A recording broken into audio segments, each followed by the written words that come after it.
And it's Monday here on Winging It Buffalo Style, and that means that we are going to find out everything that's happening in Hollywood. We've got TMZ here. Itai is joining us live from Hollywood this morning.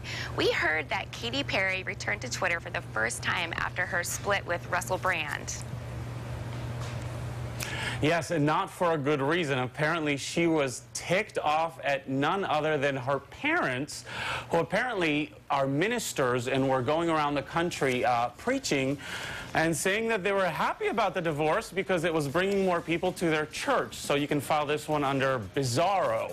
I mean, seriously, talk about like a weird situation where parents are saying that her divorce was essentially a gift to the church because it put the fire under people and brought them back to the pews. And so Katy Perry seemed to be very, very peeved by the whole thing. She went on Twitter saying basically, no one speaks for me, not close sources, not friends, and not my parents either. And apparently they took notice because they talked again the next day in Georgia, and this time they didn't mention Katy Perry at all, although, you know, her father, who's a minister, was talking to the church and at one point mentioned the press there, was joking about the fact that there might be some press in the audience. So clearly very aware about the fact that their daughter was trending on the internet and kind of using her name to sort of get their name out there. It's a little bizarre, a little weird.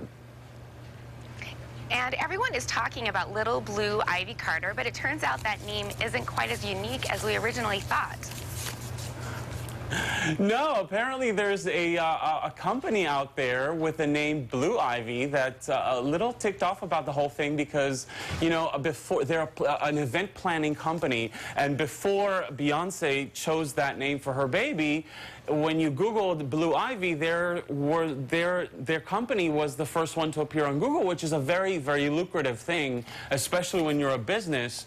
So apparently now, when you know, I did a quick search on Blue Ivy, there's pages and pages and pages on Beyonce's new baby. So of course, their name is now buried under those pages. So not very good for business, but they're saying that they hope that, you know, to make up for it, maybe Beyonce will use them for all the big, you know, birthdays and events for the little baby. So we'll see.